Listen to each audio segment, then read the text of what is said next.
Hello students, now we are going to explain about reduction of phenol. So this is preparation of benzene. Benzene prepare చేయని ఈ reduction of phenol అనేది start చేస్తున్నాం. So phenol is reduced to benzene by passing its vapor over heated zinc dust. So phenol is reduced అంటే ఈ phenol అనేది benzene గా reduce అవుతుంది. ఎలా? By passing its vapour over heated zinc డస్ట్ని over heat చేసినప్పుడు vapour వస్తుంది.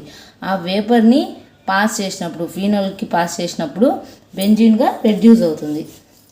So phenol and react with zinc dust on heating produce zinc and zinc oxide.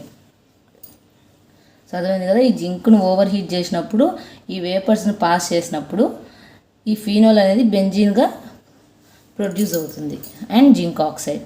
So ఇక్కడ మెకానిజం చూస్తే ఫీనాల్ అనేది డీప్రోటనేషన్ జరుగుతుంది. అంటే ఈ H+ అనేది రిమూవ్ అవుతుంది. లైక్ ఇప్పుడు ఇలా ఉంది కదా, ఈ బాండ్ ఎలక్ట్రాన్ మీద ఆక్సిజన్ వచ్చేస్తుంది. అంటే ఇక్కడ నెగిటివ్ ఛార్జ్, ఇక్కడ positive charge.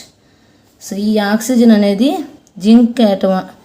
Zinc metal react అయితే, సో ఇక్కడ పాజిటివ్ ఉంది కదా, సో ఇక్కడ హోమోలసిస్ జరిగి ఇక్కడ ఉన్న ఒక ఎలక్ట్రాన్ అనేది హైడ్రోజన్ తీసుకుంటుంది. ఇక్కడ ఎలక్ట్రాన్ హైడ్రోజన్ తీసుకుంది అంటే సో ఇక్కడ డెఫిషియన్సీ ఉంది కాబట్టి Zn+. సో నెక్స్ట్ ఇక్కడ కూడా ఈ ఇప్పుడు ప్రొడక్ట్ వచ్చింది కదా, మనం ఇక్కడ చేస్తే హోమోలసిస్ జరిగి O- ఫ్రీ రాడికల్ అండ్ ఇక్కడ ఒక ఫ్రీ రాడికల్, అంటే ఈ బాండ్ హోమోలసిస్ ఈక్వల్గా క్లీవ్ చేస్తున్నాం. సో ఇక్కడ free radical O- free radical form అవుతుంది. సో ఈ ఫ్రీ రాడికల్ ఈ hydrogen free radical bond form చేసి ఇలా, అంటే ఇక్కడ అన్ని హైడ్రోజన్స్ ఉంటాయి, మనం అక్కడ రియాక్షన్ జరిగింది కాబట్టి స్పెసిఫిక్గా చూపిస్తున్నాం. సో ఈ ఆక్సిజన్ ఈ ఫ్రీ రాడికల్ ఉంది కదా, ఈ జింక్ అండ్ ఇట్లా బాండ్ 5 జింక్ ఆక్సైడ్గా ఫామ్ అవుతుంది. So reduction of phenol to benzene by passing its vapour of over heated zinc డస్ట్ని ఓవర్ హీట్ చేయడం వల్ల వేపర్స్ వస్తాయి.